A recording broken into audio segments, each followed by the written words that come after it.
চাওক গোটেই কথাটো হ'ল যে পঞ্চায়ত ইলেকশ্যনত যিবিলাক ব্যক্তি থিয় হয় তেওঁলোক সকলোৱে জনা বুজা ব্যক্তি আৰু 300তকৈও ওপৰত জিলা পৰিষদৰ সদস্য সংখ্যা আছে আৰু পঞ্চায়তৰ যি মেম্বাৰ সি প্ৰায় 2000ৰো ওপৰত আছে। তাততো বিশেষ কোনো সাংঘাতিক উইড্ৰল হোৱা নাই যে এনেকুৱা যে গোটেই সমষ্টিবিলাকতে উইড্ৰল হৈ গৈছে, তেনেকুৱাতো হোৱা নাই। আৰু মেম্বাৰতো এইবাৰ আটাইতকৈ হায়েষ্ট মানুহে ইলেকশ্যন খেলিছে। গতিকে যদি কিবা ঘটনা ঘটিলেহেঁতেন তেতিয়াহ'লে অসমৰ চাৰিওফালৰ পৰা খবৰবোৰ আহিলেহেঁতেন। গতিকে এটা কংগ্ৰেছে কৈ আছে, কিন্তু স্থানীয় কোনো খবৰ মই বাতৰি কাকততো দেখা নাই, টিভিতো দেখা নাই যে কিবা জোৰ জবস্তি হৈছে আৰু ৰাভা আচঙো হৈ গ'ল, ক'তোতো বিক্ষিপ্ত ঘটনা নাই।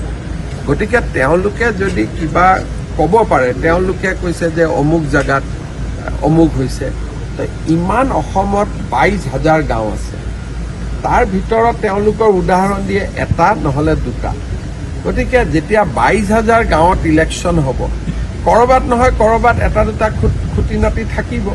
সেইখিনিকে যদি তেওঁলোকে প্ৰশাসনক জনায়, প্ৰশাসনে তৎকালীনভাৱে ব্যৱস্থা গ্ৰহণ কৰিব, প্ৰশাসন নিৰপেক্ষ থাকিব, আৰক্ষী জিলা প্ৰশাসন নিৰপেক্ষ থাকিব। আমি বিচাৰোঁ যে ইলেকশ্যনটো ভাল কৰিব আৰু ইয়াত কোনো গণ্ডগোল হ'ব নালাগে, খেলি মেলি হ'ব নালাগে আৰু অসমৰ সুনামত যাতে ক'তো চেকা নপৰে।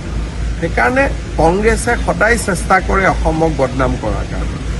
মোৰ কথাটো হ'ল যে স্পেচিফিক অভিযোগ দিয়ক, কোনোবা যদি ব্যক্তিয়ে আপোনালোকক কিবা হাৰাশাস্তি কৰিছে আমি লগে লগে একশ্যন। কিন্তু এই মুহূৰ্তলৈকেতো তেনেকুৱা কোনো খবৰ নাই যে অমুকে কিবা এজাহাৰ দিছে।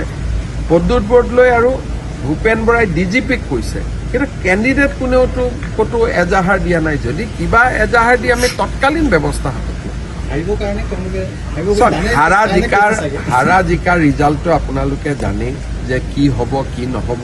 বহুত গৈ লাভ নাই। মইতো বিচাৰোঁ যে তেওঁলোকে একত্ৰিত হৈ নিৰ্বাচনটো ভালকৈ খেলক। প্ৰতিদ্বন্দ্বিতা হ'লে আমিও গম পাম বিধানসভা ইলেকশ্যনৰ আগত যে আমি ক'ত থিয় হৈ আছোঁ। আমিও জানিব লাগে যে আমাৰনো আজি লোকসভা হৈ গ'ল, প্ৰায় এটা বছৰ হ'ব, বিধানসভা ইলেকশ্যন এটা বছৰ পিছত আছে।